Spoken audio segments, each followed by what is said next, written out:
Okay, thank you so much to everyone for joining us tonight. It means so much that you would take some of your time to be with us this evening to celebrate the publication of Dr. Henry Buchwald's wonderful book, a book I love very, very much, and I'm so grateful to have been his editor on, Surgical Renaissance in the Heartland, a memoir of the Wangensteen era.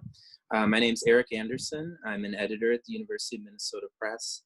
And again, we're so proud to have been working with Henry on this book and to be its publisher, and very, very grateful for the opportunity to share it with you tonight as we launch it into the world. And it means a lot to be here together as community, even if it's on a screen instead of in a room. We're all still here together, and truly, truly grateful for that. So thank you for being with us. We're also very thankful for our co-sponsor tonight, which is the University of Minnesota's Wangensteen Historical Library of Biology and Medicine. Thank you to them for all the work that they do, and for being with us tonight as well as a co-sponsor. We're also very grateful to our partner bookseller for this event. We love booksellers, and we love the University of Minnesota bookstores. They are our partner bookstore tonight, so thank you to them. You can purchase directly from them tonight on their website, which is bookstores.umn.edu, and we'll send you that website later tonight as well, just so that you have it. But thanks to them for being here and for being the partner bookstore tonight. Before we kind of move into I get off the stage, as it were, so that you can listen to Henry, which is what I'm really excited to do too. I do just want to say, and I'm sure many of you know this, that Henry is an absolute delight to work with. He's a natural born storyteller, and as an editor, I love to work with those. It really has meant a lot. It has opened my eyes. The work of editing is really wonderful in that way, because I learned so much. And certainly as someone who did not go to medical school, did not become a surgeon, and yet have people in my direct life who have been greatly improved and made healthy, not just by surgeons, not just by the medical establishment, but actually by a lot of the processes that were pioneered out of the University of Minnesota in the Wangensteen era. I am very grateful, and so for the opportunity to work with you, Henry, on this, thank you. That meant so much. Henry's a great storyteller in person. He's a great storyteller on the page too. So this book just is a delight to read, as well as incredibly informative and lifting up an era that was so truly foundational and revolutionary to American medicine and beyond. And that's the part that I will let Henry speak to. He's a little more qualified in that regard. But as a reader, I'm just so grateful. And certainly any book in this time that speaks to those who found a new way of doing things, who valued research, who valued care and finding ways to forward and make the world in its own way a better place, a healthier place, a safer place, certainly in this time. We are very grateful for books like that. Before I introduce Henry, I do want to mention too that we will have a Q&A at the end of Henry's talk tonight, and you can feel free to use the Q&A feature at the top of the screen and send those to me. We may not have time for everyone and for every question. In that case, I apologize in advance, but we certainly welcome your questions for Henry, and I'd be thrilled to pass them along. So without further ado, Dr. Henry Buchwald is Professor of Surgery and Biomedical Engineering at the O&H and Sarah Davidson Wangensteen Chair in Experimental Surgery Emeritus at the University of Minnesota. He has an incredible number of awards and accolades for his work, his research, and his clinical and scholarly accomplishments. And he is the past president of 5 surgical organizations. He also lives with his wife, Emily Buchwald, the founder of Griffin Press and co-founder of Milkweed Editions in Minneapolis. I could continue to introduce Henry Buchwald by his great many accomplishments, but I would rather just introduce you to him via video. So Henry, welcome. Thank you for joining us tonight. Thank you, Erik. Before I start, I'd like to say thank you to you for being such an absolutely splendid person to work with. And thank you to the University Press to be such a wonderful institution that we have here and will support people who write with all the resources that you have. Thank you. I'm going to try tonight to give you some sort of insight. Can you see this book? Okay. This is the book, Surgical Renaissance in the Heartland, a memoir of the Wangensteen era. I'll try to give you a taste of that book. It is a book of many stories, and there's a photo section on the inside as well. It's the stories about my colleagues, my teachers, my mentors, and my family. It is the story of the Department of Surgery of the University of Minnesota, fly over land to many Easterners, where in the middle of the last century, a unique period gave to the world in healthcare a tremendous amount of new information, new devices, new procedures. At the same time, it is my own personal story. I'm a Holocaust survivor. I came from the East, and now I'm a confirmed Midwesterner. I came here to become a surgeon, and not only a technical surgeon, but a researcher, a teacher, an academic. That was a dream that I had in my East Coast education, but I couldn't find any institution that could fulfill this dream. When I was in the Air Force and I was stationed in Omaha at Strategic Air Command headquarters, I heard about Owen Wangensteen, and I heard about the program at Minnesota. I came here, I interviewed, and I was accepted, and therefore started my life here as a Minnesotan and as a member of the faculty of the University of Minnesota. Why did I become a surgeon? Again, on the East Coast, in my medical school, the emphasis was on internal medicine. The smart guys went into internal medicine. And I made a list of all the advantages that people said were in internal medicine. And then I made a list of the surgical advantages, and it was much smaller. And I asked my wife, Daisy Emily, I said, what should I do? And she said, follow your heart. I threw away the lists. I became a surgeon. I've never looked back. This has been my life, and I'm grateful to it. Now, a word about Owen Wangensteen. He was a son of a Norwegian farmer.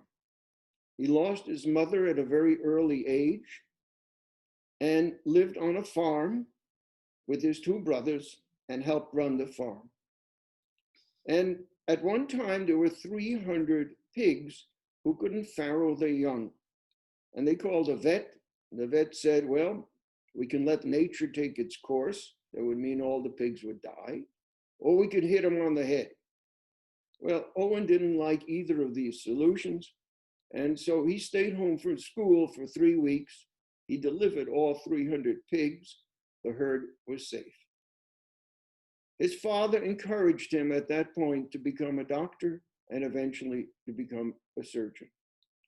I'll read you now from the book about the Wangensteen dream, the Wangensteen system.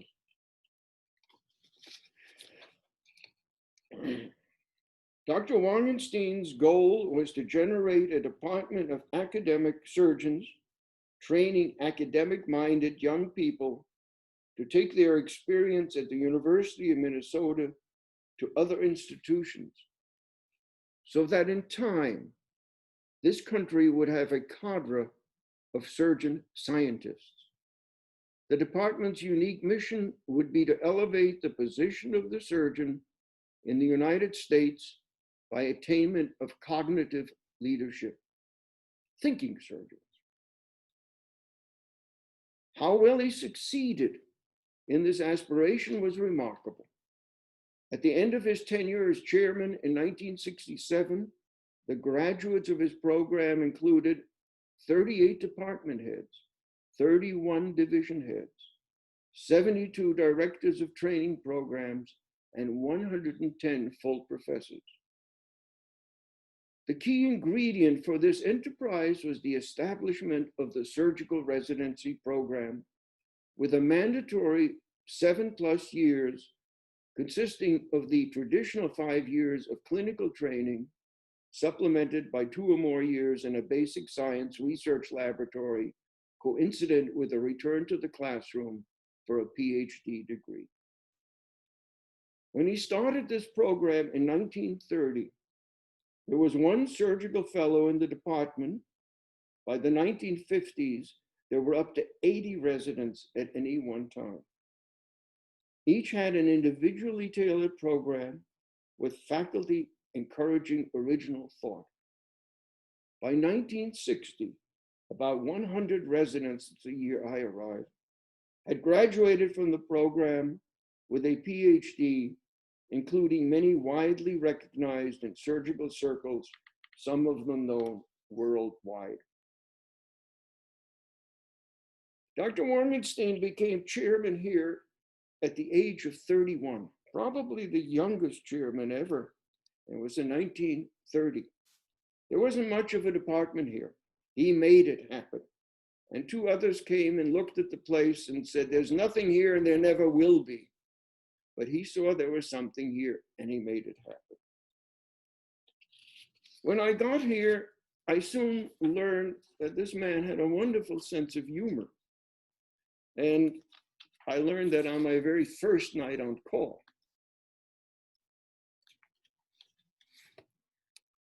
My first night on call was essentially sleepless, with a continuous stream of patient problems and emergencies to attend to.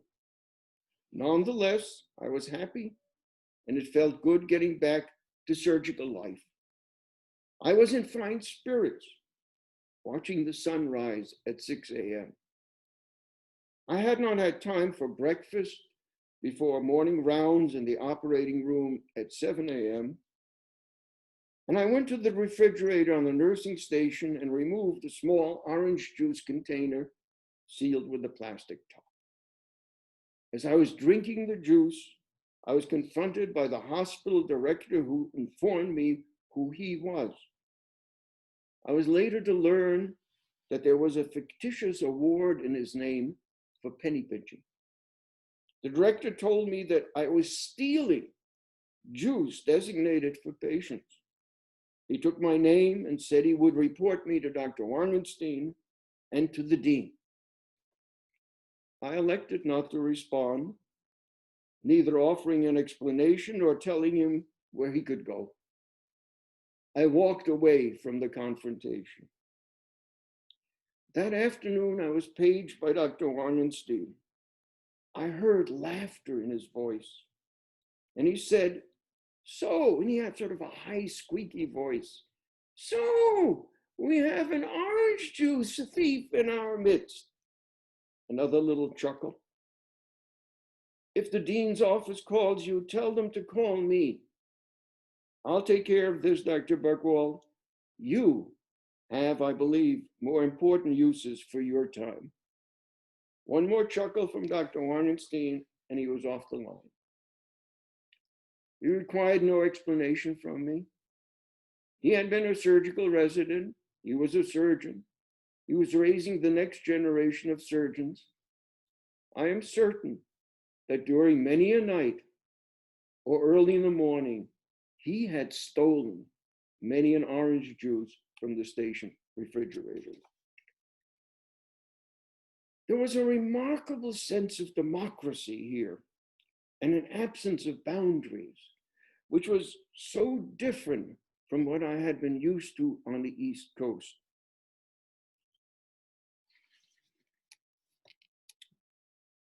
In my surgical childhood at PNS of Columbia University, I saw that it was permeated by the stultified East Coast tradition. I was accustomed to a dress code an overstated insistence on deference, a chain of command structure that established the veracity of knowledge. In other words, if the top man said something, that was accepted. And above all, social and communication barriers based on seniority, rank, and background, social status.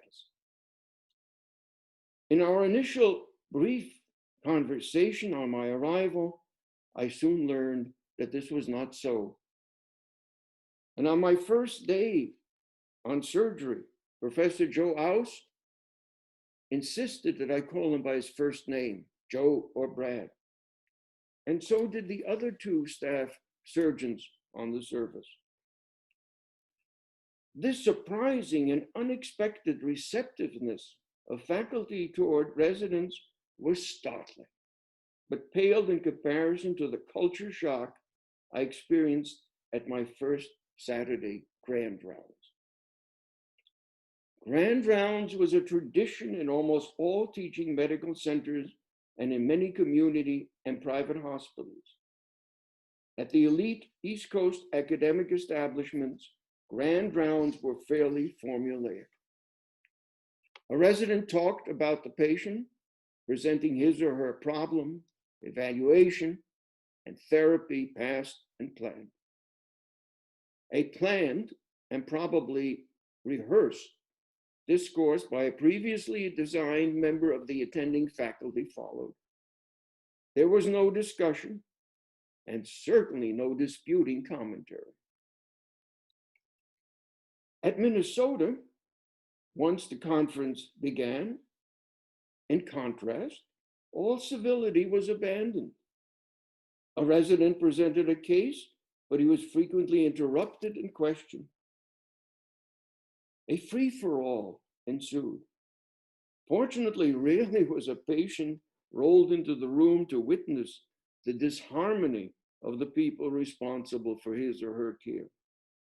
The faculty, and even occasionally the residents, argued vigorously with one another with no holds barred.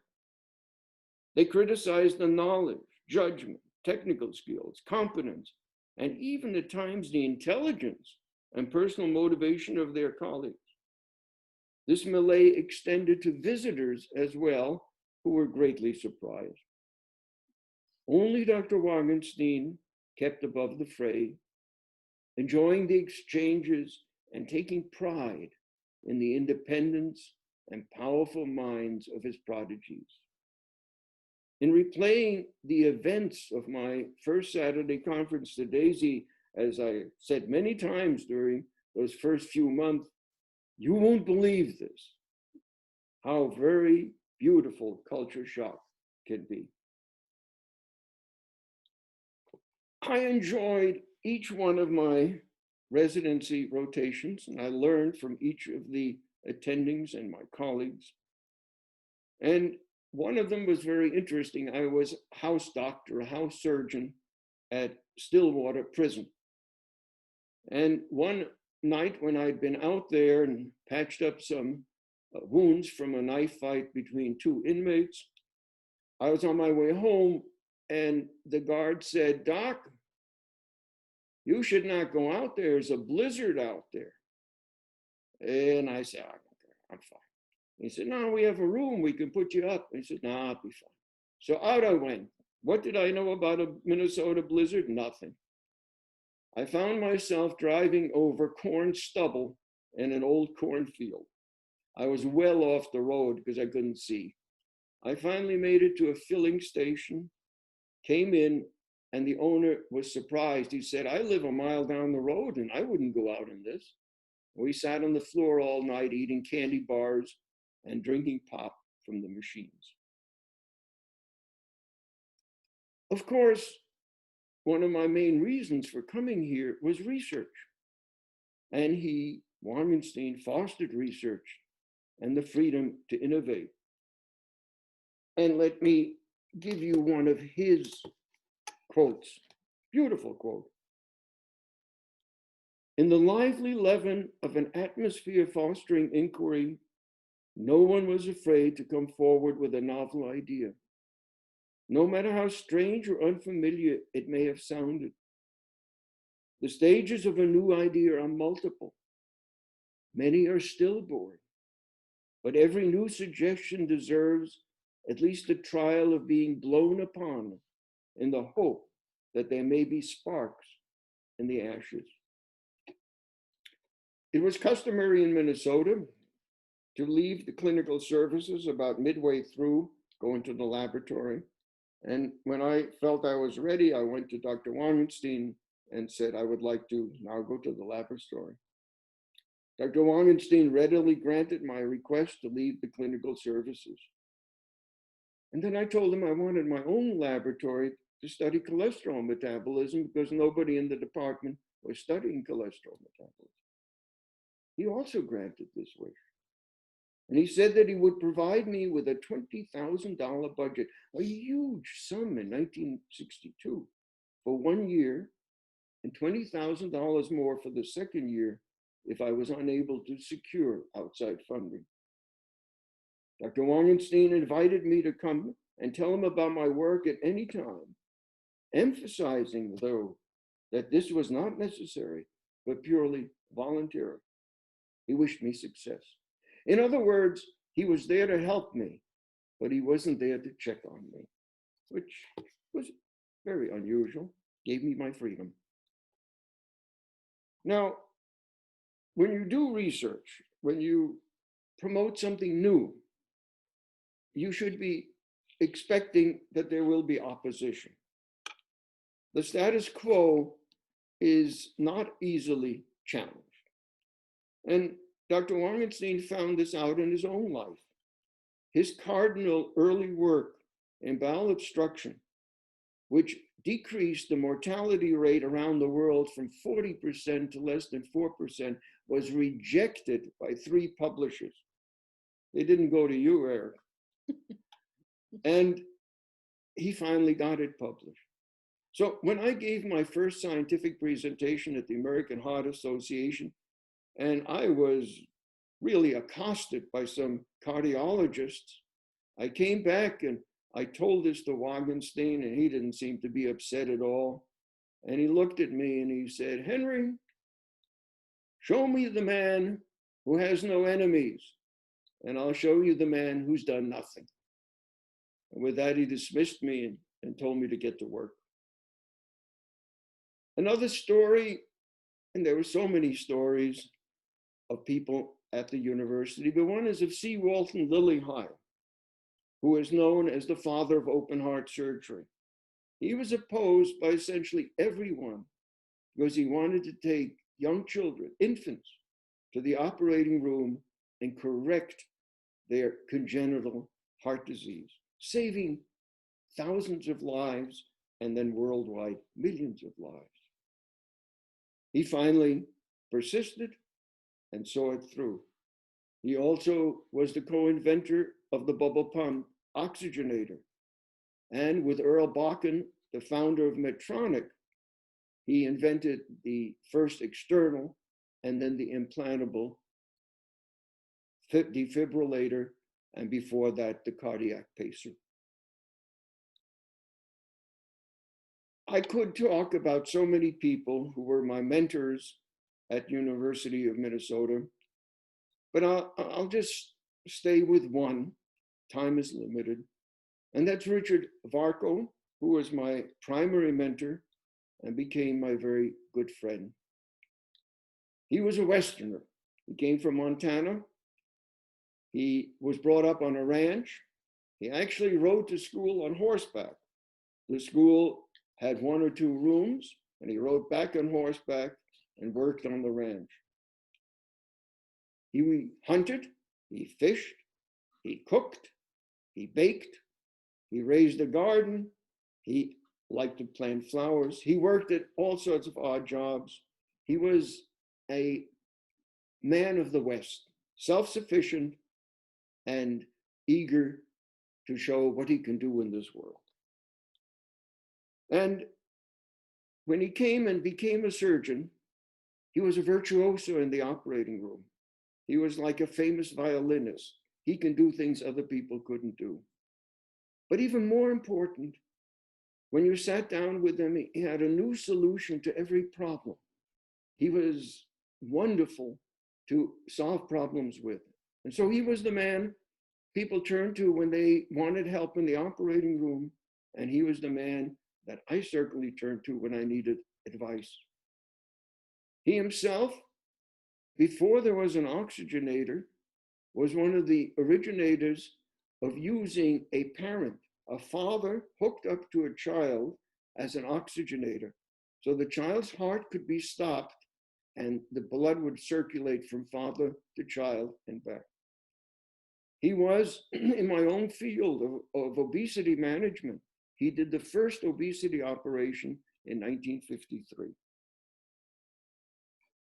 In addition to this master of finding problems, everyone was in this era there, but I want to go to an episode which showed how Dr. Wangensteen was a master at solving some problems, and the problem he solved changed my life. So,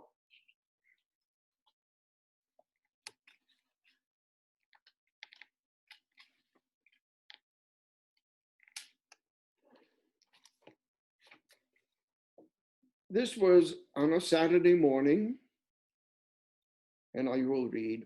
I made certain that during all my chief residency services, I was now chief resident, we were prepared for Saturday conference. We would meet before or after morning rounds, and I would review the junior residents' presentations and ascertain the knowledge base of the service's residents, interns, and students. One Saturday morning early in April 1966, and my senior residency was going to end at the end of June, I and my surgery house staff entered the second floor amphitheater where for generations Saturday morning conferences were held. There was something strange about the assembled group. Only residents and students were present. There was no staff except for Joe Oust. He stood in the pit of the amphitheater next to a table spread with stapled sets of pages and blue test booklets. He asked all the residents to be seated, and he dismissed all the students. He stated with a grin that we were going to be given a surprise test. Without much thought, I reacted by standing up and stating that the surprise test was inappropriate. I argued that the faculty had every right to hold an examination, but not to spring it on us when we had worked hard to prepare cases and presentations for the expected Saturday conference. I went on to say that this was not a mature manner in which to treat the adult men, there were as yet no women in the surgery program, who cared for and were responsible for the faculty's patients. I stated that these were men in their 30s with families who were for the most part armed services veterans. Joe, in essence, told me to be quiet and sit down. Instead, I continued my insurrection by stating that I would not take the test and that I was leaving. I invited those who felt as I did to follow me. I walked down the steps of the amphitheater, exchanged harsh looks with Joe, and exited via the amphitheater pit door. I stood in the hallway for several minutes, waiting to see who would follow me. No one did. I went home. The following Monday, so 2 days later, I was scrubbed doing one of Dr. Wangenstein's cases when Joe Oust walked into the operating room and said that Dr. Wangenstein wanted to see me immediately. Dr. Wangenstein's secretary, Mrs. Hands, showed me into the office of the chief. Dr. Wangenstein looked up at me sternly and asked me to substantiate or deny the events of last Saturday as they had been related to him by Joe Oust. I confirmed Oust's account to the word. As he continued to look sternly at me, Dr. Wangenstein said, I cannot have a resident in open conflict with my attending staff. I cannot have a resident publicly defy the orders of the professor in charge of the residency program. You are therefore no longer a resident in this surgical program. I did not know what to say in response. I would have been relieved if, as in Mozart's opera Don Giovanni, if the floor would have opened up and the flames of hell would have swallowed me. I was speechless. And I was about to get up and leave when Dr. Wangensteen continued. I have, therefore, made you an instructor in the department as of last Friday, so the day before the Saturday incident. Mrs. Hans has the appropriate paperwork for you to sign as you leave. Under those circumstances, I have no objection to a member of the faculty challenging another faculty member.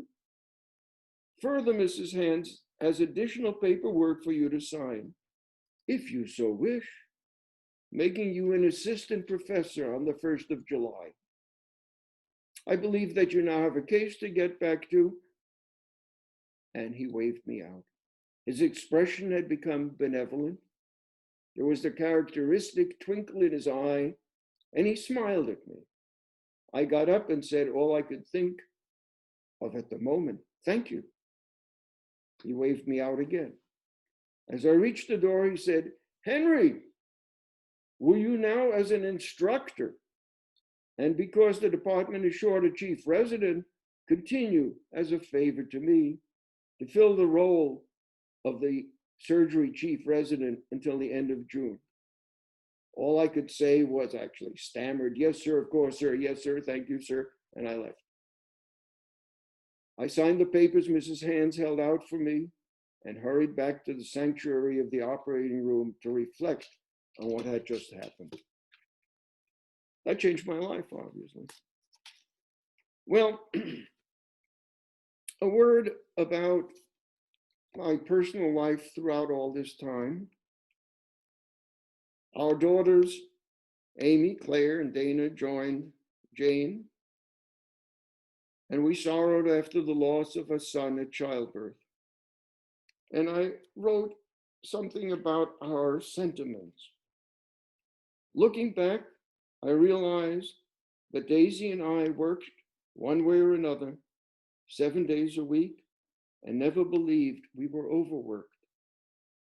Our income was small, but never felt ourselves wanting.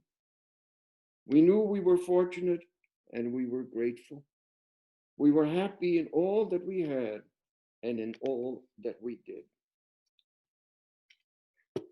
Let me close by another quote from Dr. Wangensteen, and then a couple more short paragraphs. This was from a paper he wrote for the Journal of the American Medical Association, 1968. In summary, plant a tree for posterity in the orchard of your profession. It will give you enduring satisfaction, though you may never live to see it mature. Its growth can project your image and wishes far into time and space. On any given day, a farmer in Tuscany, Italy, will be treated for a bowel obstruction by Wangensteen suction. A young child in China will have an imperfect heart repaired with ease. The lessons of organ transplantation will allow special teams of surgeons in the United States to transplant a human face. And the world epidemic of obesity will be challenged by bariatric surgery. These procedures and many others, and the knowledge to undertake them, originated and were facilitated and disseminated by the Minnesota heritage in surgery. On a personal note, to end, as the longest serving member of the University of Minnesota Department of Surgery, I am the only current faculty member from the Wangensteen era. As a chronicler of that era, I cherish the fact that I served as the first O&H and Sarah Davidson Wangensteen Chair in Experimental Surgery. So many of my colleagues participated in, contributed to, and believe in the unique world of our Department of Surgery. The world to which we were privileged to belong was the dream of one of the greatest medical dreamers of the 20th century, Dr. Owen H. Wangensteen. His personal era ended with his retirement in 1967. However, his dream became reality. Thank you so much for listening. Be glad to answer any questions. Henry, thank you so much. It's always such a pleasure to hear you kind of speak to that era, your work. And, you know, one of the things that's always fascinated me so much about the book are stories over time, listening, talking to each other. And you write so eloquently about, you mentioned this earlier, that search for a program, a place that, as you said, fostered inquiry. And that didn't just foster inquiry, that included that freedom for research, that you know, it's the same thing an editor looks for, is that it's the freedom to work somewhere that encourages the strength of curiosity and the belief that that breeds and builds and grows the intellectual work, the research work that we're all a part of.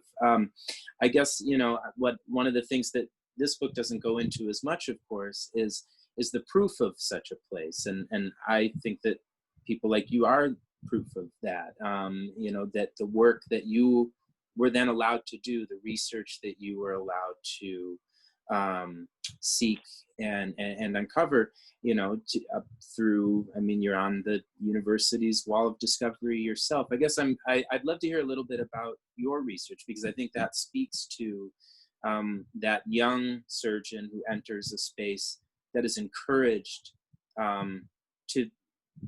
to foster that inquiry and find that freedom of thought. And I guess I'd love to hear a little bit more about your work then. Where did you take that, and where did that freedom lead you? I had the privilege of having my own laboratory, and with the funding aid of Dr. Wangensteen and a place to work given to me by Dr. Varco, I came up with the partial ileal bypass operation, which was an operation to lower cholesterol levels. And then we applied for an NIH grant, and it was called the Program on the Surgical Control of the Hyperlipidemias, or POSH. It was a $65 million grant in 4 institutions, a randomized trial in a population that had a heart attack, and we tried to see if the operation that lowered cholesterol considerably would prevent another heart attack and increase life expectancy, which it did. We presented the work at the American College of Surgeons, published it in the New England Journal of Medicine. It was the first presentation that cholesterol lowering really did some good. I was forced by Richard Varco into obesity bariatric surgery. And I've never regretted that. These people need our help. These are poor, unfortunate people who have the disease of obesity, and we have to consider it a disease. And bariatric surgery is one way of remedying this disease, and another way of showing what it's all about and curing its comorbidities of diabetes and so on, and hopefully paving the way for having obesity treated by non-surgical means. And then I had the pleasure and the privilege to work with the engineering department, and actually with 4 others, including Richard Varco, we started the biomedical engineering faculty. And this has grown into a huge department at the university. And we have about 25 patents and inventions. And one of them is the implantable infusion pump, which can be used for insulin infusion, chemotherapy infusion, and so on. So that's it in a nutshell. That's great. And, you know, what that kind of leads me in a way back to thinking about is that truth that also comes out so strongly in your book is that, you know, the true, in a way, you know, fruit of this labor is that millions of lives are truly made better by lives. Millions of lives can be saved by these ingenuities, by this freedom to explore, this freedom to research, this freedom to discover. And I guess, you know, one of the things that I found myself thinking as I went back, of course, you and I worked most strongly on this book last year, well, as I went back and I was kind of enjoying reading through it again in these last few weeks, reading this book again now in the time of COVID-19, I couldn't help but think about the connections there, the threads of my own thinking, and I think probably many of our thinking about some of the breakthroughs that we hope will come, some of the breakthroughs that have come in how our research, how our work, how work can kind of speak to that. I guess I'd be curious if you'd like to hear a little bit about your own sense of that kind of Department of Surgery and Engineering in the time of pandemic today, and what kind of connections does that create for you, or I'd just love to hear your thoughts there a bit. Well, I'm glad you brought that up. The healthcare workers throughout this nation have really risen up to meet this crisis. They have all over the country worked fantastic hours at great risks to themselves. The doctors, the nurses, everybody else who's involved in healthcare, they were among the first responders, and they were and are among the risk takers. And I'm extremely proud of all my colleagues at the University of Minnesota. In the medical school and elsewhere, they have really risen to the occasion.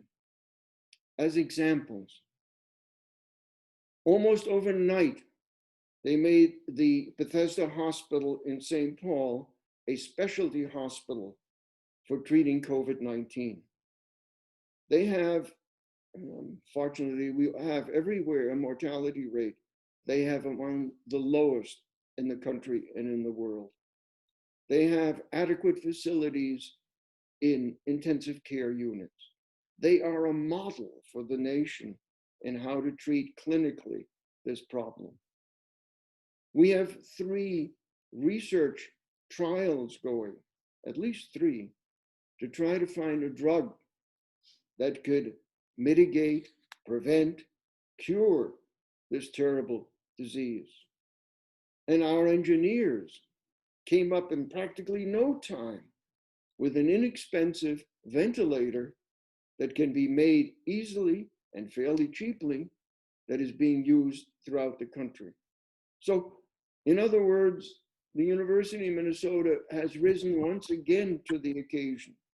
It's shown its clinical competence and given the country a model.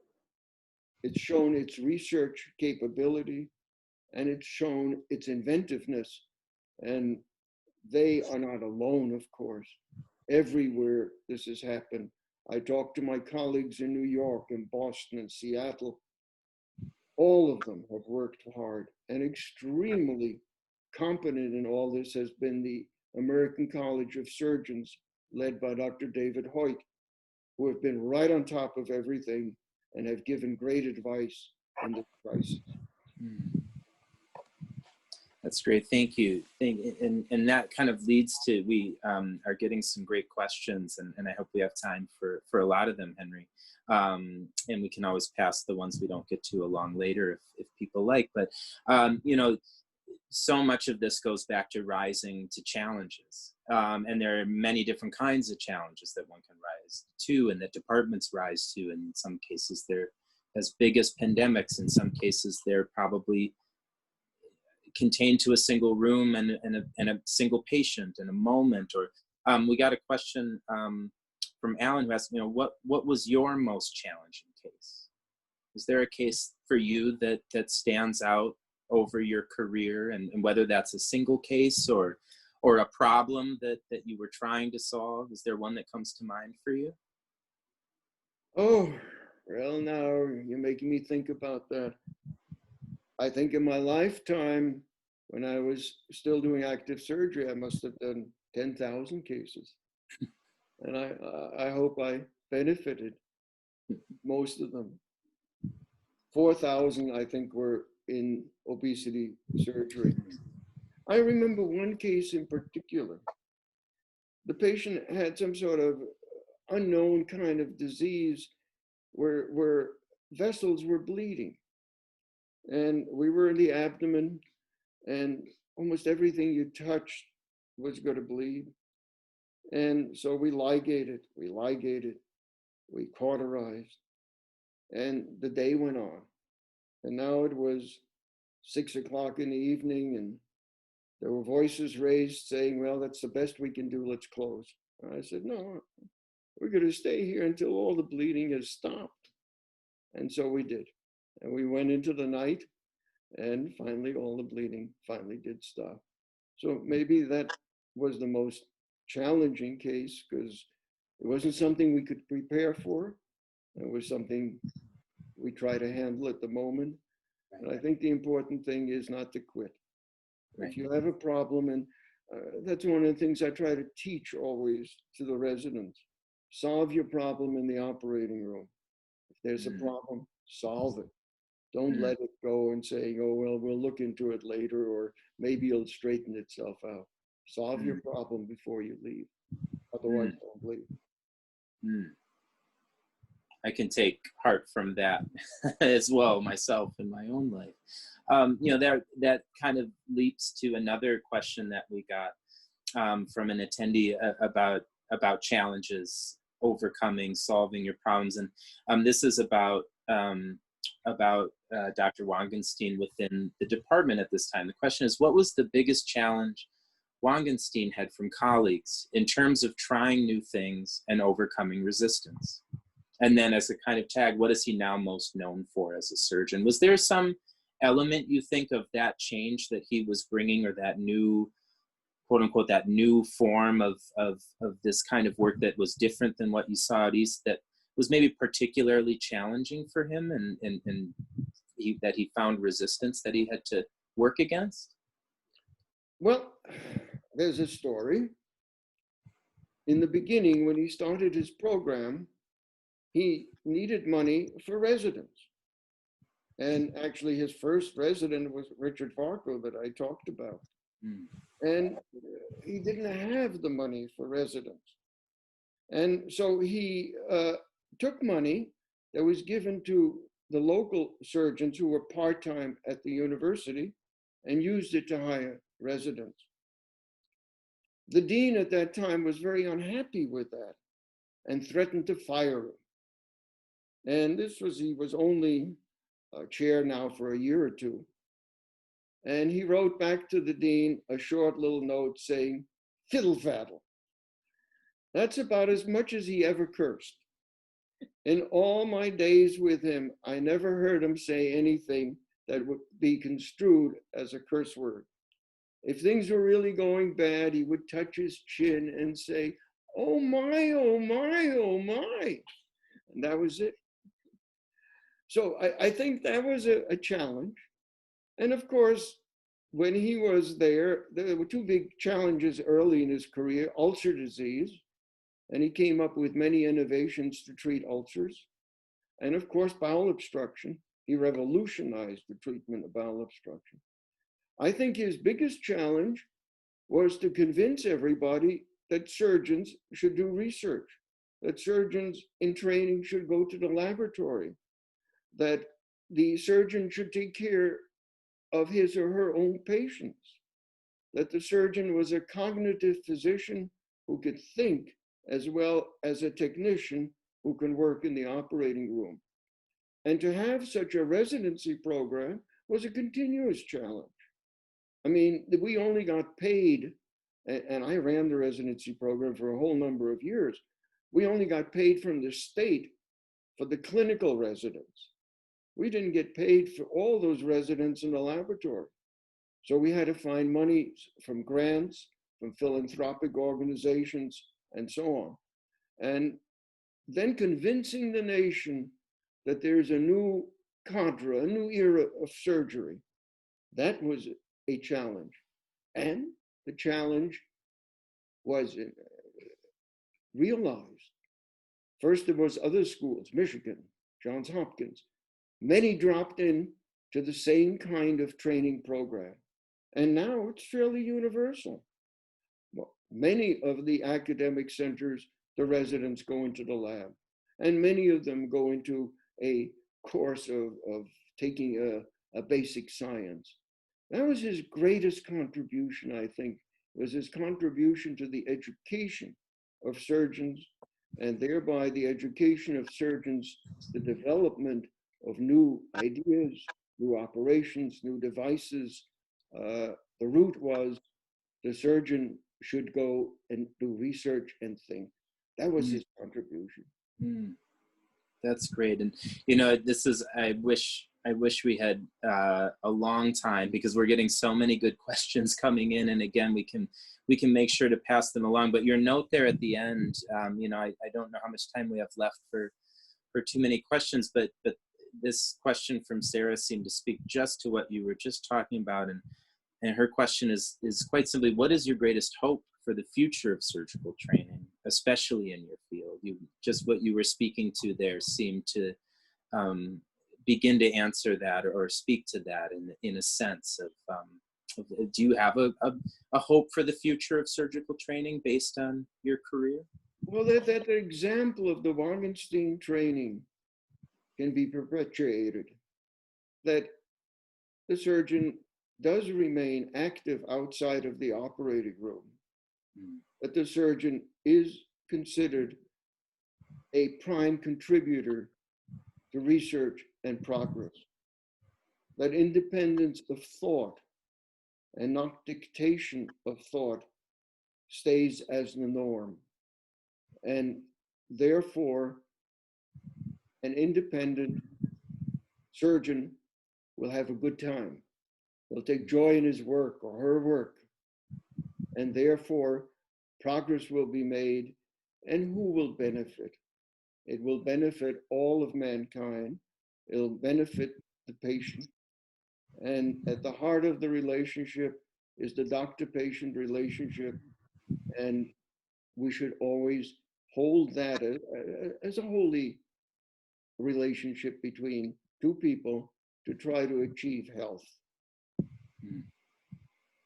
I don't think we could have timed a closing better to those words, Henry. I wish we had more time. Again, Henry, you'll enjoy seeing these questions. We'll pass them along to you because they're really, really great. And I encourage everyone to read the book, because I promise from looking at these questions, Henry's book speaks directly to these questions.